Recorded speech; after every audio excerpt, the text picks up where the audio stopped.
Hey guys, Cal here bringing you another video.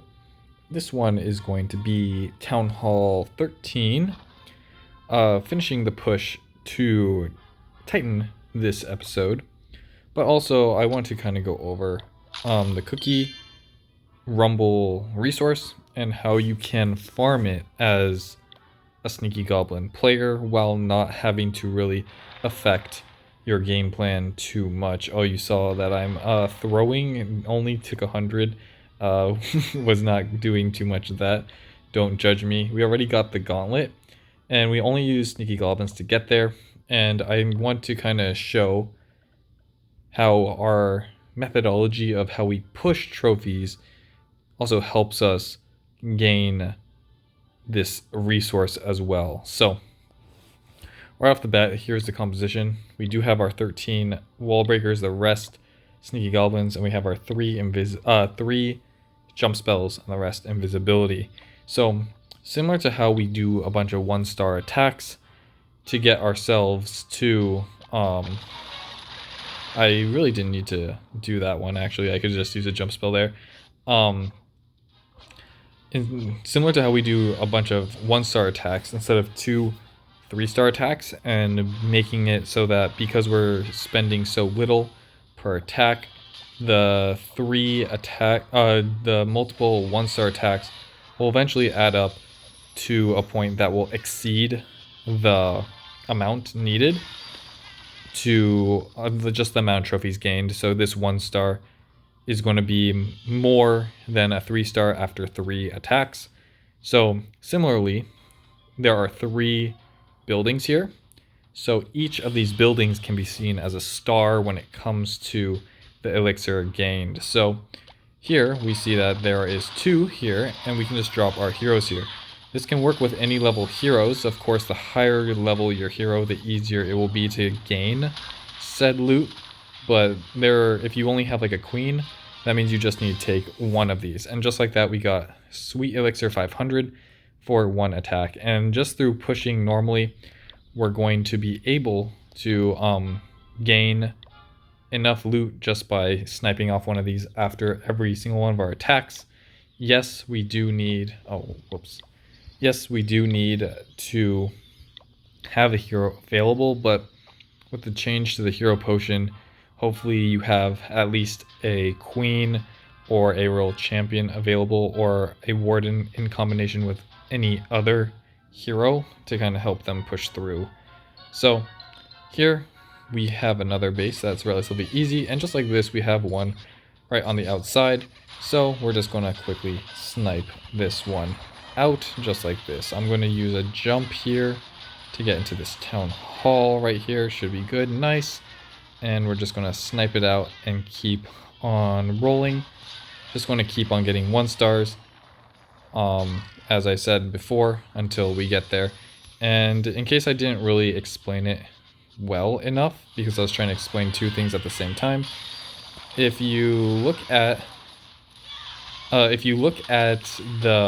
your raids as stars gained instead of like percentages or whatever, instead of seeing your 2 attacks as 2 3-star attacks, you should look at it as gaining 6 stars total.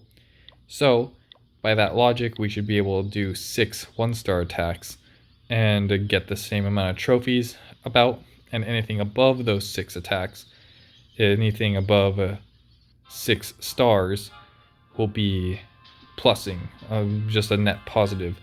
And we can do that quite often through just sniping out these town halls, getting multiple attacks per army. We easily get about 6 to we usually get above 6 attacks, or 6 1-stars per video per 2 army camps. And because of that, are we going to blow up here? And because of that, we can take our logic, that type of logic, and throw it towards this right here, these elixirs, because instead of getting 3 structures per 1 attack, if we get 1 structure, and if we get lucky and they're side by side, 2 structures per raid, eventually that is going to outlast or outvalue if we had just done one at a time. This one, sometimes you'll get them where they're not very good. We won't waste our time trying to get those ones right there. We're just going to dip out and just go into our next one. I found that putting all your jump spells up front like this will mean that you'll get more jump spells per raid, and it seems that the jump spell is more important than the invisibility for a lot of the time. So I've actually started putting the jump spell in front, and I think that's really benefiting the attack, making so that we can push for even more attacks. So here, this one has a hole in it, which is nice, so we'll go for this one.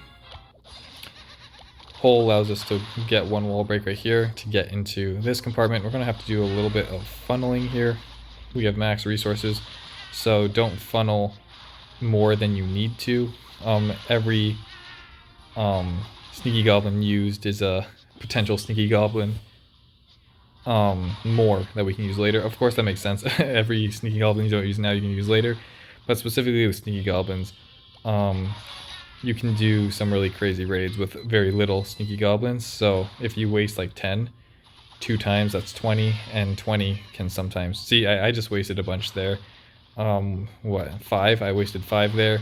Thankfully we got those 2 things, so it wasn't that big of a loss, but it only takes 7 sneaky goblins to get a town hall, which means that sometimes you only need 7 sneaky goblins to finish a raid. We're gonna go in the middle here to take out these 2 what's it called, elixirs right there, and then we're gonna dip out. We got 25 goblins and only 1 invisibility spell used there, and it looks like this jump spell has been cooked up. We'll throw it to the front just so that we can have it for next raid, because yes, we can use our wall breakers, but sometimes using wall breakers on some bases might be a bit wishful thinking. Usually when you have 3 layers of walls to go through, like this one, a jump spell jumped right here will be a lot more beneficial than trying to wall break ourselves all the way in there. So because we don't have that jump spell with us right now, we're not going to use it. Thankfully we do get this base right here, which will only need 1 wall break and 1 invisibility spell. Looks like there are no traps there, so we're going to drop 7. 1, 2, 3, 4, 5, 6, 7. And we're going to let them cook a little bit, then we're going to drop it, and boom, I'm just going to take that one out. Look around, here's one right here, so we're just going to drop the gang. Because I already have all the loot already, and I'm not really trying to get anything more than a gauntlet. Yeah, getting some extra loot would be nice, but I'm not trying to maximize. Just kind of showing proof of concept here to kind of get it done with. Why are we still... that's odd. But hopefully we get another one. Nice. We get another non-jump base. And you'll notice that a lot of bases you don't really require a jump. So that's why we have only 3 jumps and not 6 jumps, like 1 jump per base. Because sometimes it's not needed. So here we did a bit of testing. Nothing's there. So we do 7 again. 1, 2, 3, 4, 5, 6, 7. Going straight for this town hall. Letting them work a little bit. Then dropping that invisibility. Ooh, we were a bit slow. It looks like they will not get that, so we'll just drop about 3. Because that should be enough without invisibility. And then right here, we have one directly on the outside. Any level hero would be able to deal with that one. And we have one right here. I'm going to do that. Use a queen, go invisible here, take that out, and get the 2. So, just like this, we're able to really go through it. I had 0 of these before yesterday because I was kind of a little bit frustrated, being like, man, how do I farm this loot if I can only use sneaky goblins? And I was like, oh, well, what if I just draw my heroes? And it went by really quickly. So definitely using your heroes is going to be pretty beneficial for you. Sorry if my voice sounds a bit low right now. I don't have a cold or anything, just my throat is a little sore from just not drinking enough water. So make sure to stay hydrated, everyone. And don't follow my my lead here and get yourself all sore from just talking too much and not drinking enough water. We're definitely going to drink a water after this video, but sometimes you get distracted and think, man, I should really make a video now instead of drinking water. So we're just gonna have to put up with this lower voice. Maybe it's more soothing to some of you. Nice low chill little farming session we got here, but we're already at 10 minutes here. Got plenty of attacks in, and we're in Titan. I don't know if we were in Titan last time, I was just going too fast, but definitely now we are here. Yeah, we already have 11 extra trophies, which is great. We have 1, 2, 3, 4, 5, 6, 7 attacks, so we already have plenty. We still have 75 goblins. It's chill. You just keep on going, and that means we got, at the very least, we got even doubles on a lot of our elixirs right there. And because we got those doubles, oh, this one is a base example that I like bringing the wall wrecker with. Sometimes just being able to get through this first wall with a wall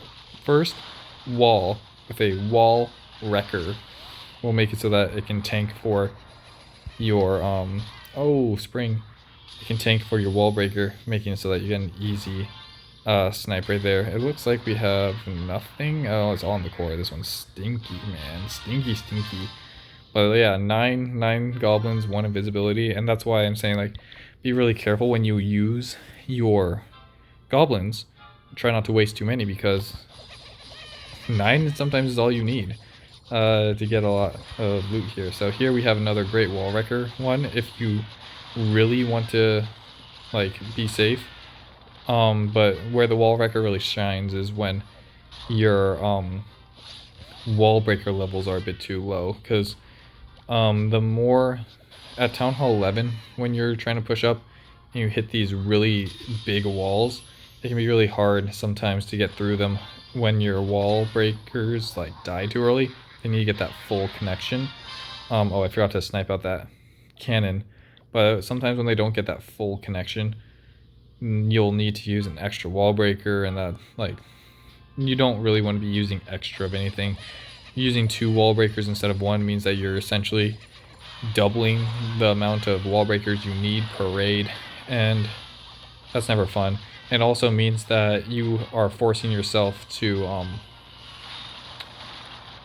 what are you forcing? You're forcing yourself to either use an invisibility to get them there, which now you're wasting invisibility, which is really beneficial for raid, or you have to use a jump, and now you're needing more jumps.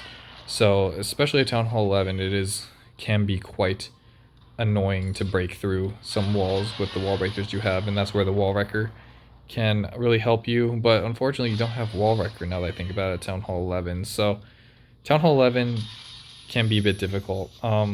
But if you're really careful, I'm sure you can do it. I just wouldn't really recommend it at Town Hall 11, even though you definitely can. So here we're at 13 minutes. I think we're just gonna call it here. Actually, let's do one more. We can definitely fit one more in.